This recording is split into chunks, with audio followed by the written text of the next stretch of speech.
Perfect. And away we go. Hello, and you're very welcome to another edition of the JMac Podcast. I'm John McMahon, and today I am joined by former Westmeath footballer Denis Glennon. And of course, this podcast is sponsored by Orga Retrowear. Check the website out for all the latest retro gear. It's a fantastic website, guys, and it's definitely worth checking out. Denis Glennon, how's tricks with you, my man? Good, John. Very good. Happy days, and it's the normal question. I always start off my podcast, Denis. How you find the last couple of months lockdown? You're on the front line. You're telling me anyway. Yeah. I suppose it is. It's been difficult for everyone. It's a very unusual times. It is for us as well on the front line, the guard. I suppose we're out there, we're seeing what's going on. So it has been quite a difficult time, but I suppose there's so much support there from everyone, and it's been great. Yeah, that's brilliant. And I suppose obviously your role as a guard and bits and pieces, and we obviously seen the scenes in Dublin on Saturday around lunchtime. Denis, what was the verdict on that? I suppose it was eye-opening stuff. Yeah, it is. I suppose you can see the frustration that's out there, but I wouldn't let a select few, I suppose, people that were committing offences up there take away from the decent people that were up there protesting, because people are, like, I suppose at this stage, fed up with lockdowns and what's been going on. But they're there at the moment. They're there for your health and safety. They're there for try and keep people well. Absolutely. And it's probably a frustrating thing at the minute, and my opinion on it would be, like, it seems to be made up as it goes along. But what's your kind of opinion on, say, the GA not being elite? Like, it was elite at the end of last year, and it's been changed around this year. What's your opinion on that, Denis? Yeah, well, look, I think at the end of the day, the safety of people is more important than playing football matches. As I said, I'm on the front line. I see firsthand, the devastation that this virus has caused. I've been in the mortuary a couple of times, with sudden deaths over the last couple of months, and it really hits home, what's happening out there. And I don't think people can, I suppose, unless they're seeing it firsthand, can actually take account of what really is happening out there. They're listening to stuff on social media, and they're listening to people that really do not have a clue of what's going on out there. Like, it's a very situation this country's in at the moment, and the only way we're going to, I suppose, get through it is if we're there and we listen to the advice that's been given. Yeah, absolutely. Without a shadow of a doubt. Suppose we can touch on your Westmeath days, Denis. You represented them from 2004 to 2016. You won one Leinster title, one National League, and a Division 2 title. Not bad innings, Denis. You represented Westmeath solidly for a great number of years, 12 years at that. I suppose, what did you make of it, Denis? It was a very competitive for Leinster in the early years, I suppose. Yeah, I suppose when we first started off, it was Westmeath's, I suppose, best time to play football. There was a great team there. There was players that won All Ireland under 21s, a minor title. So I came in at a very good time. We're, I suppose, the strongest Westmeath footballers that had that time. We're playing the Desi Dolans, David O'Shaughnessy, these type players, Derek Evans, Damien Healy's. Like, there's that many players you could name out there, and you'd never see the likes of them again. Yeah, without a doubt. And I suppose, we touched on, we've seen many documentaries, and he go down GA folklore for the rest of our days anyway. And Paddy O'Shea, Denis, you would have played under him for a number of years. What impact did he have on Westmeath football? Because, like, judging from that Maroon documentary, it was just something serious. Yeah, there was a mentality he brought anyway that wasn't there before. It was just, it was infectious, but it was, the way he drove it through, it was all upstairs. It was something that I don't think we as players were used to. But I think down in Kerry, it's drilled into them, and it's part of the culture down there. So we took from that. And I suppose when someone's after winning 8 All Irelands and he's starting to tell you what you need to do to achieve, you're going to listen. And Paddy wasn't short of reminding you about the All Irelands he won either. So no, kind of he always went on about it. And we can touch, like, I can always remember that Leinster title he's won. Just a sea of Westmeath people ran onto the pitch. It was just unbelievably good scenes, and there's not much of that happening now with Dublin's dominance, and it'd be absolutely fantastic if them days could come back again and Westmeath kind of climb up the board again. But that was a massive day for Westmeath football, Dennis. Sum that up for us.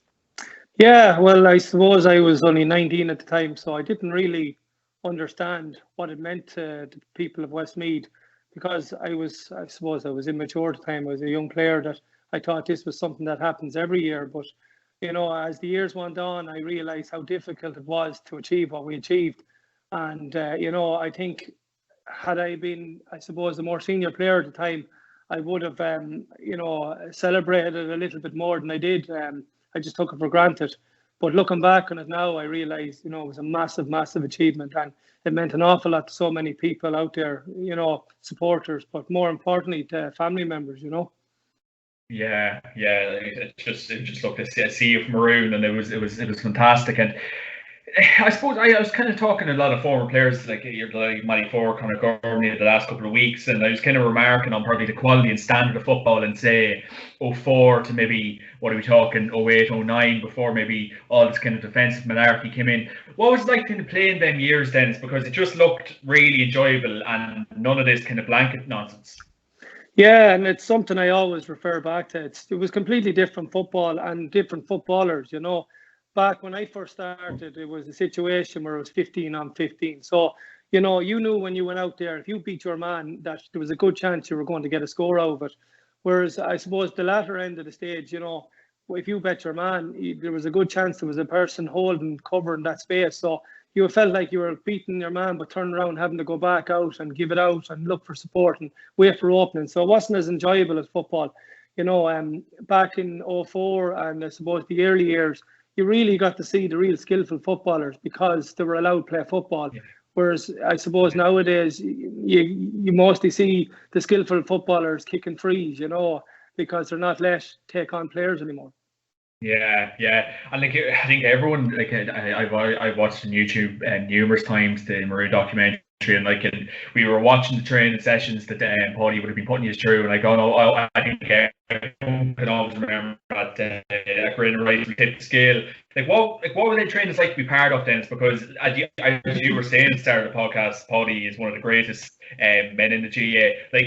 How fulfilling were them training sessions, Dennis? You probably worked like dogs, but it paid off in the end, Yeah, well, I suppose training was tough, but again, it was different training back in 04. There was a lot of this old style running around football fields. We were out in sand tracks, running in heavy kind of material to build muscle in the legs. Whereas at the latter end of my football career, it was short, sharp, it was different type of training because it was different football, during Paddy's time, when Paddy was in a dressing room, it was phenomenal. It was something that I can't even put into words. I think people got a clip of it in Maroon and that, but that was only a small majority of the stuff that we were, we got to listen to and got to be around. It was phenomenal. It was something else. And again, it was infectious. It was once Paddy started to talk and started to raise the level in the dressing room, you genuinely wanted to go through a wall. And, I never seen anything like it after, with different managers and stuff.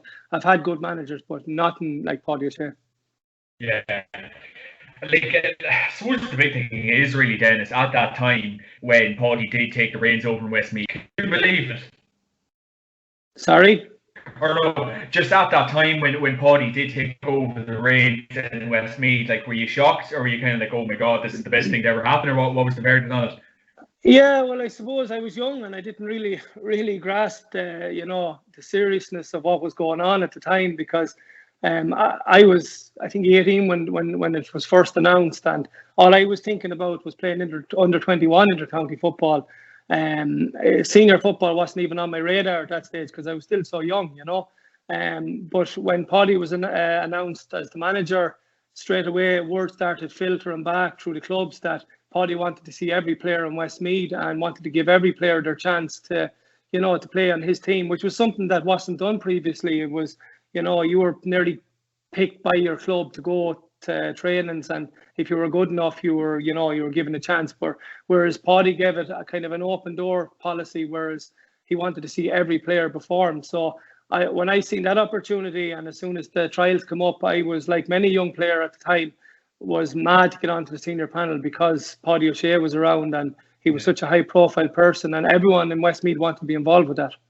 Yeah, and I suppose it's a big question these days, the commitment level of the game at the minute and all that goes along with it. But at the time, at the early years, as you were saying, and you were young, you were like looking on to the under-age teams. But what did you make of the commitment level that the kind of county brought to your life over them years, Dennis? Because obviously, like, it is massive these days. But it was how enjoyable was it back then? Yeah, well, look, it was very enjoyable because it was part and parcel of who I was as a person.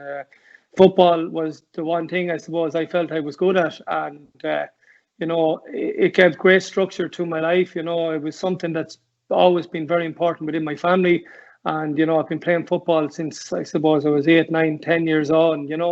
And football was part and parcel of who I was. I got up every morning and I was eating food that was, healthy for me. I was going training at certain times. I was doing everything that allowed me to become the best type of footballer I could be. Again, as the years went on, it became more serious. There was more nutrition that was involved in it. It became very scientific, but it was something that I enjoyed because I suppose the older you got, the more you wanted to prove you were still capable of playing football with the younger lads. There were different athletes, so you were trying everything to kind of help yourself on with that. Yeah, definitely. And I suppose kind of pushing on to that, and like you will be part of like a very kind of talented forward line there. Like you Desi Dolan, and I still think he's for his input he had in Westmeath football over the years, probably underrated and not talked about enough. But how special of a player was Desi to play with, Dennis? Because he really was the heartbeat of Westmeath football. Yeah, he was a tremendous footballer, but he was a very quiet sort of a fella, and he was very professional. He was, I suppose, the perfect role model type player. He never was out drinking or messing at the weekend. He's a good family man. Myself and Desi become very good friends over the years. We play a lot of golf together. But as I said, he did everything right. And I think because he did everything right, he was kind of very influential in a lot of young players coming through, including myself, to try and become a better footballer, because he set a marker in Westmeath football to get to, and it was something that I suppose over the years improved Westmeath football because other players tried to emulate what he had done. Yeah, definitely. And it's like it's kind of it's disappointing in a sense that like really from 2010 and 11, I think Dublin's dominance in Leinster has really kind of took over. And I suppose you played up until 2016, and you probably would have been there for large parts of it. How you probably did enjoy good league campaigns, but when you came up to Leinster, like how kind of frustrating was it to kind of be playing it over the years at the latter end of your career? Because we know this Dublin juggernaut, it's not stopping anytime soon, and realistically, them latter end of your playing days, that's when they're really peaking.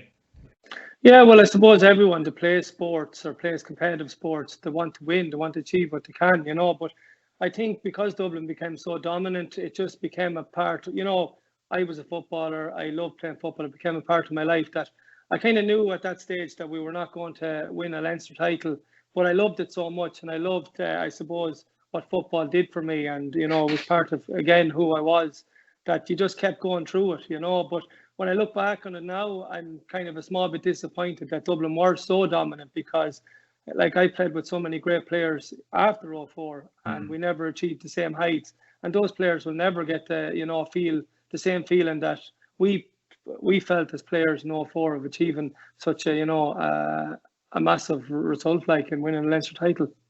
Yeah, definitely. And I suppose we were remarking on it there, and I suppose the standard of play, maybe say in 04 to 08 or 09, whatever. But like the role of kind of full forward these days, Dennis, and like how much do you think it changed over the years? Because like a lot of people kind of are saying you're tracking back.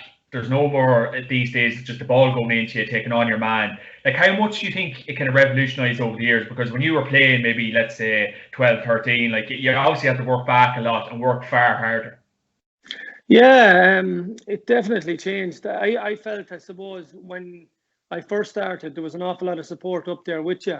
As the years went on, you were very isolated. You were left on your own, and it was very difficult to win a ball, because 9 times out of 10, it was coming out of defence, and it was a ball that was kicked maybe 30 yards, and you had to win it over maybe 3 players. Once you won it, like you were just retaining possession until support came up with you. You know, and with that, I suppose, brought an awful lot of jeers from the sideline, like take on your man. But it was a different game. You couldn't take on your man because all you were doing was running down alleys, blind alleys at times, you know, trying to get scores. Whereas when I first started, you got the ball, you took on your man, you got scores. It was a simple game. But I suppose Dublin just brought it to a different level where teams had to try and compete against them, and defensive systems were set up to do that.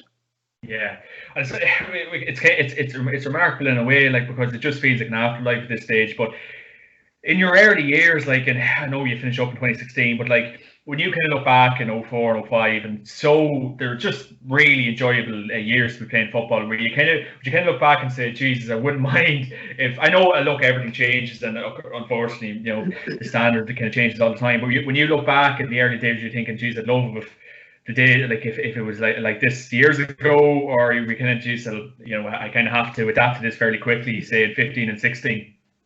Yeah, no, definitely. I would love to have gone back to football the way it used to be, 15 on 15.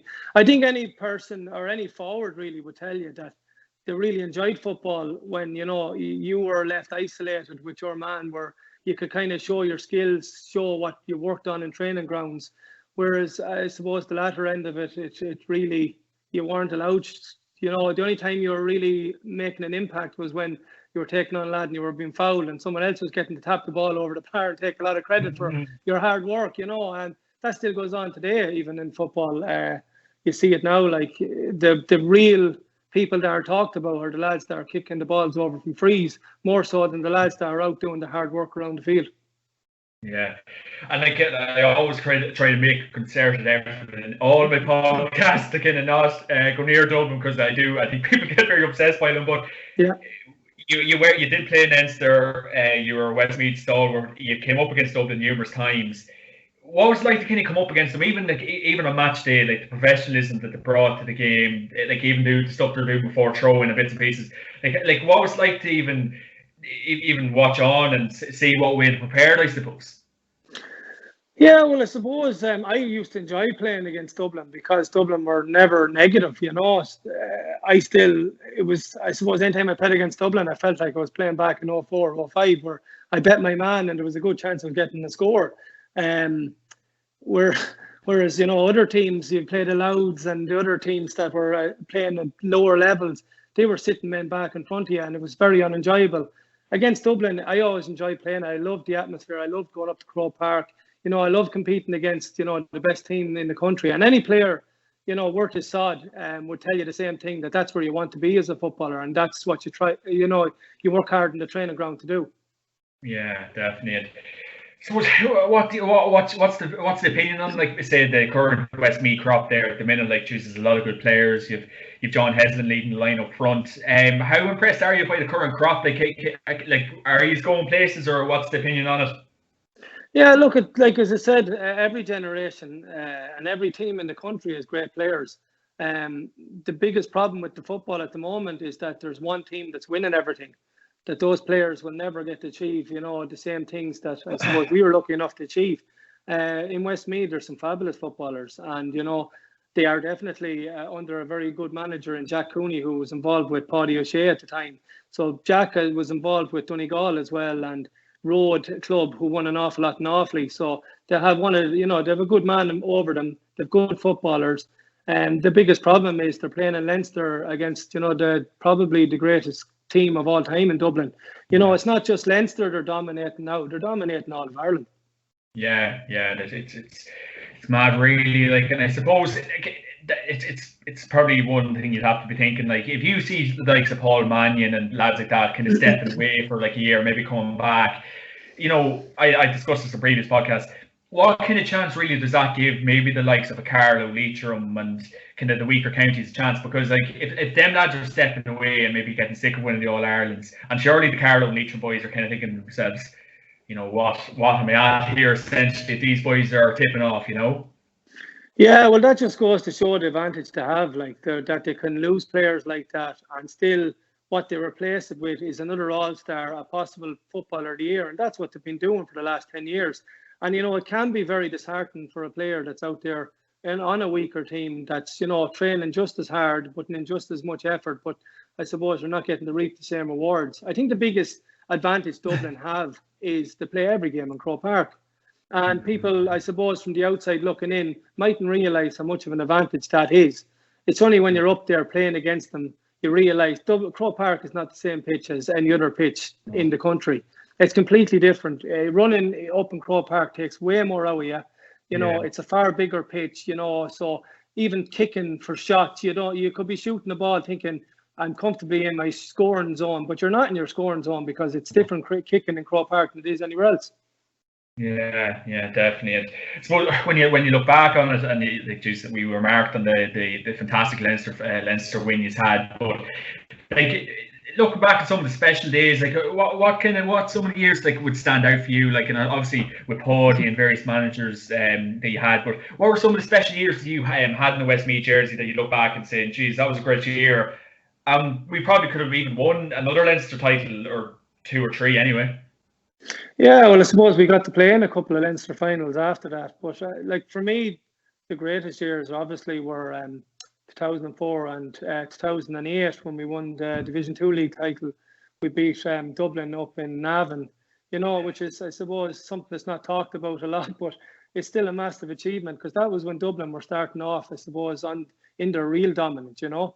I don't even think we got a medal for it even, you know. That's the way things were gone because the league wasn't thought of as something that was, you know, a big thing at the time. Now, if you won a league title, you'd celebrate it because winning any sort of silverware is massive now.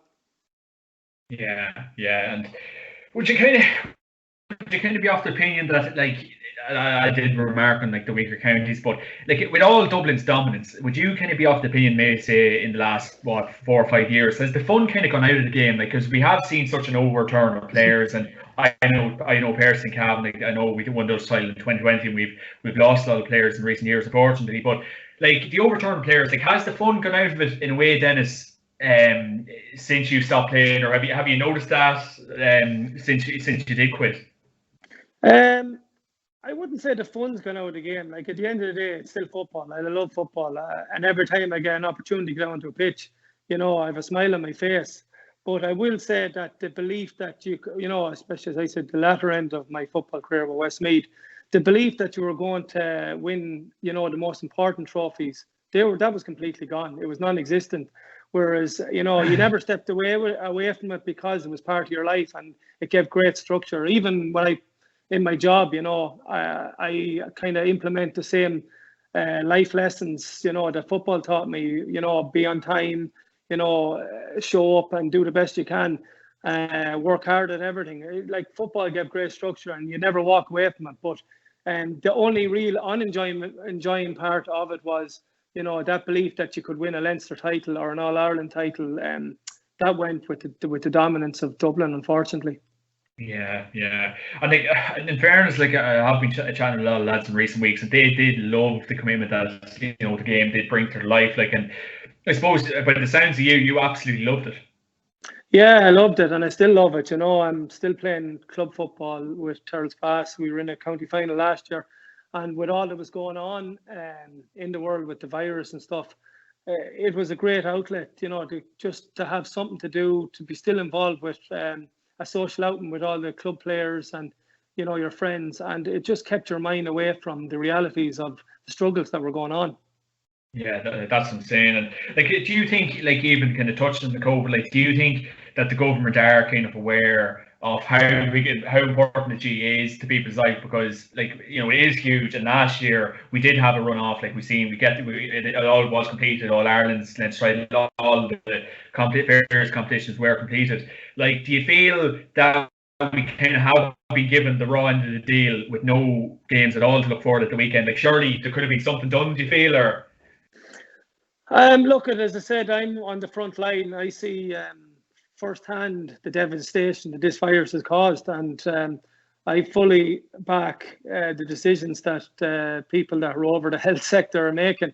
And this isn't a conspiracy. This isn't something that's just put out there. This is a serious, you know, situation that we're in. And I personally would rather my mother and my granny were safe than going out to play a football match, because it gave me a small bit of enjoyment. like football will still be there in a couple of years' time when this has, so hopefully we've got a hand of it, My number one priority at the moment is, the head, keep the head right, keep the family right, and, keep working away, keep the head down. Yeah. And I suppose we can touch on the current state of affairs, and now we've been alluding to Dublin's dominance a lot, but I suppose what the 2020 All-Ireland final, obviously Mayo coming up short once again, unfortunately. You're obviously casting an eye into the 2020 final. Like, what was your opinion on it? Like, do you feel counties are still so far away, or are the likes of Mayo and I know Kerry get back on the horse? Are teams getting close to this Dublin juggernaut, or is it still going to be a couple of years' time? I genuinely thought there was no team getting close to Dublin, but I actually thought this year Mayo, especially in the first half, looked like they were capable of beating Dublin. And the second half, I just felt that perhaps they did run out of steam due to the fact that they are an aging team.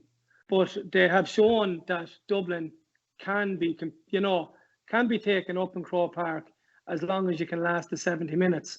How do you do that? No team has done it yet. Perhaps maybe Kerry a few years ago, but how do you do it? I don't know how you do it. Take Dublin out of Croke Park for a couple of games. That's my view on it. I think most teams that are up at that level, the top 8, would compete against them outside of it. Yeah, and so can we can keep kind of drawing up conclusions and bits and pieces, but like we're talking about Tyrone teams, Mayo, Kerry, and all that kind of crack. But if you have the likes of say Paul Mannion and Michael Darmacawley and Jeremy Conley and the likes of that stepping away, does that I still feel Dublin are still, they have another 5 or 6 All-Irelands probably in them for the next couple of years. So what do you feel like, in obviously your years of experience, what do you feel counties can do, or even like, is it just coming up from the grassroots, there's more need to be done there, or the funding, or like what's your opinion on it to even try bridge the gap a bit? I suppose the funding is a massive issue, but at the same time it's very important. Dublin have a massive population up there, and they do deserve funding, because you have to keep people active in the GAA, and you're not going to keep them active in it if there's no funds pumped into them. Dublin deserve the funding they're getting, but I do think that funding needs to be given to other counties, up to similar levels that, well, depending on the population that they have, that they can grow the GAA within their own counties. Dublin have a big advantage with the fact that they have massive sponsorship deals that are adding to it. So any funding, I suppose, that goes to Dublin GAA, ground level, no problem at all. It shouldn't go to the inter-county team. I think the inter-county team is sustainable by itself at the moment with the sponsorship deals it has. That extra funding perhaps could be spread out evenly amongst the other counties. Yeah, and I suppose how probably, I know you're finished playing a couple of years now, but like how can it maybe frustrating, and obviously you're probably keeping a very close eye on Westmeath still, but how can it, like, I know Dublin's dominance in Leinster is very obvious to see, but how in the last 10-11 years frustrating is it just to see Dublin winning Leinster titles by 10 plus points every single year, when let's say the likes of yourselves, Meath, any of the Kildare, if they got to the Leinster final and won it, it'd just be outrageous scenes. How frustrating is it to kind of look over the years and think, Jesus, this is just very annoying, essentially? I suppose the most annoying part of it was the fact that other counties outside of Leinster were always, they were highlighting how dominant Dublin were in Leinster, saying Leinster was a waste of time, Leinster football is just at such a low level. But the reality of it was that most of the teams in Leinster would compete against all the other teams outside of Leinster, no problem at all. If Dublin was put into Connacht, if Dublin was put into any Ulster, Dublin would dominate by every bit as much, as long as, I suppose, they were still playing all the matches in Croke Park. They would still beat most teams by 10 plus points. And that was the most frustrating thing for me, was listening to teams from outside of Leinster kind of belittle it, when the reality was that it was a bigger problem on a national level, Yeah. I suppose you probably see a lot of grassroots levels, and obviously within your club, and rarely the underage setups in Westmeath and stuff. But like, do you feel within your own county, like I've remarked in numerous podcasts with this with other gents, but do you feel within Westmeath there is enough being done to get the next generation up to Dublin standards, or do you feel there is enough being done, or what would be your opinion on it? I think Westmeath have always been very good to their players and have always looked after their players. I've been playing with Westmeath since I was, I suppose, 12, playing with the under-14s, and I was never found wanting anything. Anything that I needed as a player was provided to me. Football, nutrition, I suppose, the physical end of things, gym work. We were never found wanting. We always had everything we needed. I did think that we didn't get enough in the schools. You were kind of left at your own devices. I think that perhaps they do need to do a small bit more at that age group to develop players a bit more. It wasn't something that was there for me, and I'm pretty sure it's still something that's not there. And it is in the Dublin teams where, they have someone come into the school, go through the basic skills that when you get to the level of, 12, 13 or 14, you're not trying to pick up the basics. Yeah. And of course, this podcast is sponsored by Orga Retrowear. Check them out for all the latest retro gear. A great website there. So, Denis, do you feel, obviously you were touching on the schools there, and do you feel like you'd be a perfect example of in Westmeath and Desi Dole and John Heslin? Is it maybe even up to the schools to maybe approach yourselves and even come in? I don't know, obviously you're on the front line, but even on your days off or whatever, even just organise it, a visit in from former Westmeath players, because I honestly think that would probably do the world of good, especially in schools. Yeah, 100%. I suppose it's something that I've often thought about it. When I retired, nobody really approached me other than clubs to manage them, but I've never been approached by any school or anyone to come and give a dig out and help develop young players. And I think it's something that, there's no player that ever played the game that would ever turn down helping young players along, and develop them, especially in Westmeath. I want Westmeath football to be where it was in 04 and achieving the things that I was lucky enough to achieve. And I think that has to start at a very young age, because you want to get them absolutely living for football.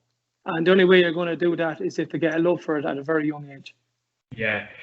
And I suppose, what's your opinion on kind of, with so many managers kind of working on strength and conditioning programs and getting fit and running the whole time?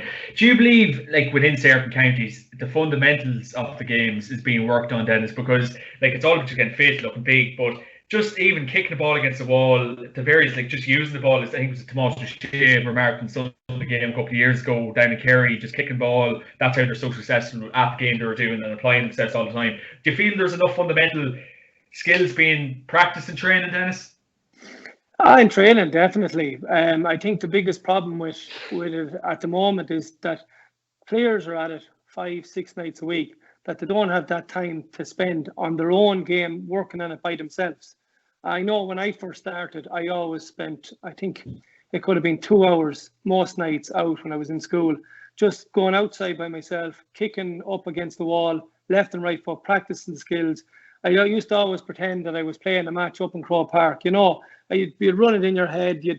That kind of has gone out of the game due to the commitment levels that are there at the moment, where lads just don't get that opportunity because they're training every night. And I suppose, how important do you feel, even just starting off, how important do you feel practice and even developing the basic skills at an early age is important if you do want to make the break onto the county team? Because I think my current generation, it's just all about looking big and just Instagram and looking fit and all this kind of crack. But how important do you think the general basics of the game is these days, to make that next step as a top class player? I think to be a top class player, the basic skills are very, very important. You look at the top players out there over the last number of years. You look at the Dermot Connollys, you look at the Michael Murphys, you look at the real skillful footballers. They're the ones to make the names themselves because they can kick off both feet. They can do things at a different level than, I suppose, the average inter-county footballer can do. They can do that because they've worked harder at the fundamentals of the game. Unfortunately, the way football has gone at the moment, lads are just trying to physically keep up with the Dublin juggernaut of, fitness and being able to compete with them up in Crow Park. You're not getting the work on the fundamentals the same way as we used to. As I said, you don't get the opportunity to go out and kick up against the wall as much as you used to years ago. Unfortunately, that is, you don't see as many skillful footballers out there as a result. But look, there are footballers out there still very skillful. I see them in my own county, and there's some fine footballers out there. But I'd love to see a lot more of them. Yeah. How important do you feel, Dennis? Like, and I don't know if you must have had one up in Westmeath, but a strength and conditioning coach, Dennis, because up here in Cavan, he's done us the world of good, and he's been fantastic. But how important do you feel an S&C coach is within a county setup? It's massive. It's they're one of the most important things to have in an intercounty setup, because, as I said, the G has become very professional at the moment, whereas if you want to compete against the top teams, you have to be physically capable of competing against them. You can't do that if you're doing things the old school way of running around football fields, continuously until you drop. That game is gone, because now it's about being able to maintain a high intensity up and down the field for 70 minutes. And the only way you can do that is with professional help to guide you. Yeah, definitely. And I suppose everyone's probably got a chance during the lockdown to kind of cast their eyes on the years gone by and look at remarkable games over the years, and there was a lot of them. Did you get a chance to kind of watch, say, back the finals of maybe 13 or 15 or any? Get a chance to look back on some special games over the years? No, I actually didn't. I think I've been just so busy with work and with everything else that's been going on. I haven't had an opportunity to. But when things, I suppose, quieten down or calm down a small bit more, I will, of course. Yeah, definitely. I suppose we can remark, and it's always a tough question for a lot of people. But who would have been the toughest player you played against and the best player you played with? Well, I won't say who the best player I played with is, because I don't want to offend anyone. I was lucky enough to play with so many of them, but definitely the best player I played against was actually a Westmeath player, and it was in training sessions, and it was John Kane for Westmeath. He's Westmeath's two-time All-Star, the only player in Westmeath to win 2 All-Stars. I unfortunately was marking him nearly every training session, and I never marked anyone that was as tenacious, as hard, I suppose, professional, but was as fair as they come. And I knew that if I ever, I suppose, got the upper hand on John Kane, I was going into the next match with a lot of confidence. Yeah. I suppose it's funny when you're remarking on it too, like when you're watching the Sunday game, and like I know obviously Division 1, Division 2, like that's always given a fair amount of media coverage, but everyone always feels that like Division 3 and Division 4 teams are working as hard as Division 1 and 2. Do you feel there's a bit of kind of unfair maybe bias on that, Dennis? Like, because obviously if you were watching the Sunday game and if Westmeath were competing in Division 3 or 4, I'm presuming you would have liked to see yourself on the Sunday game Sunday night. Yeah, definitely. And I suppose it was something that after championship matches, where players used to get together and go into the pub afterwards and, have a bit of a celebration after the match. And then you turned on the Sunday game and you thought, here's your chance now to see, your good hard work. And all of a sudden, there might be maybe 30 seconds of a clip and you don't get to see, what you're after putting in the hard work for. It was very disappointing. And then Dublin, I suppose. Look, I have no problem with Dublin. They're the greatest team, as I said, and everyone wants to see what they're doing. But I think there should be a little bit of equality out there for the, I suppose, the teams that are operating at the lower levels. Yeah, Jesus, it could be quite unfair at that time. And why is that? You feel like obviously like Dublin and like the likes of you, like the Tyrone and Kerry's get the most media amount of coverage, but like was that something that would like frustrated Westmeath when you were playing as a group? Like did you kind of feel to yourselves, Jesus, surely we deserve 5-10 minutes there, because you definitely would have been putting in equally amount of work as the top tier teams. Yeah, of course you do. And look, at any player that tells you otherwise is lying. You put in the hard work, and you like to, I suppose you don't get paid for this game.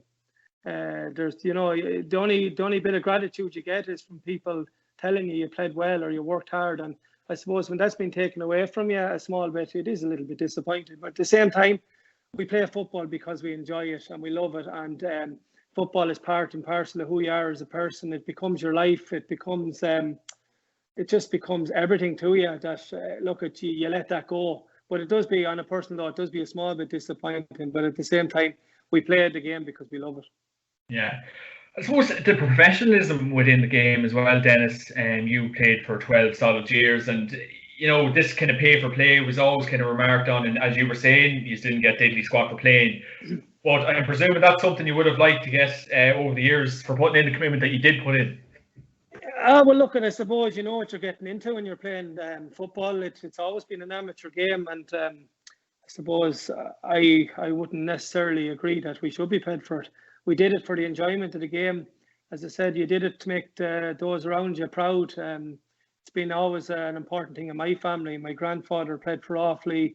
My brother David played for Westmeath with me. It was just part and parcel of who I was as a person. And I don't think that paying players would have made it any better. I enjoyed it because I loved the game.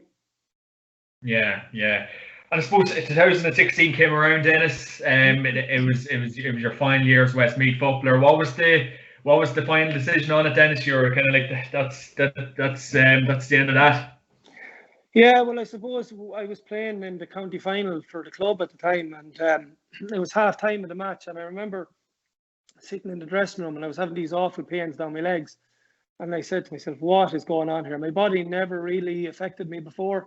And all of a sudden, I was starting to feel these pains going down my legs, and I'm a young man with, a young family, and I have work, and I had to start to make big decisions. Then was I going to be able to put myself through the commitment levels that were there for intercounty anymore? I'd already given, I suppose, 13, 14 years of it at the time, 20 plus when you put in the underage years for Westmeath.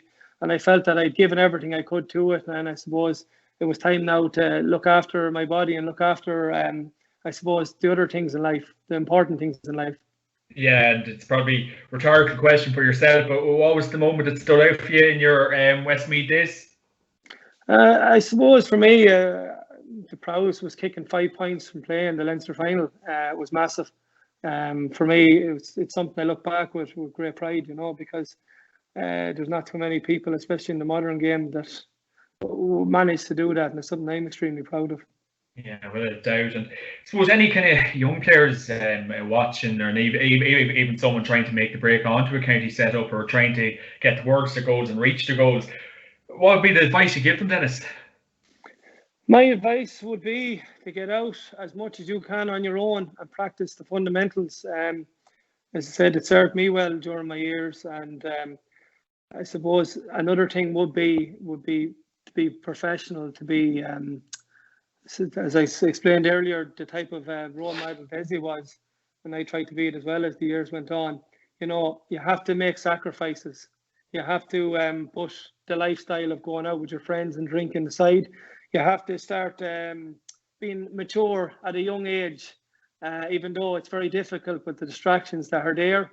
But if you want to achieve anything in the game of GA, you have to be, you just have to be mature beyond your years, Yeah. I suppose, last but not least, and it's probably a difficult question. It's all unforeseen at the minute, and obviously your work in the front line. But what does the future hold for Denis Glennon? Is there any interest in managing or training teams, or are you just happy enough to be working away and looking after your family? Yeah, well, that's it. Happy enough to work away and look after the family, but I'm still playing senior club football, and I'm, I suppose, still moving well at that. So as soon as the body starts to fail at club level, well, obviously then I will go into management, because football has been part and parcel of my life. I've been under a lot of top managers over the years, and I've taken a lot from each of them. Paddy obviously being the top man, but I was under Pat Flanagan there, who was arguably, the most successful club player or manager down around the Midlands, and has achieved an awful lot. And I was lucky enough to play under him as well. So I've taken an awful lot of, I suppose, information from both those parties and other managers over the years, that I'm hopeful someday I get to, I suppose, use it on different teams. Yeah, and can we see Denis Glennon leading Westmeath to a Leinster title in 10 to 15 years? Hopefully, please God. Jeez, fingers crossed. Denis Glennon, thanks a million for joining me on the JMac Podcast this week. It was absolutely much appreciated. It'll be up as soon as possible. And of course, again, this podcast was sponsored by Orga Retrowear. Check them out for all the latest retro jersey and gear. Dennis, thanks a million. Best luck on the front line, and enjoy yourself and look after yourself. Cheers, John. Thanks. Thank you, Dennis. God bless. Bye-bye.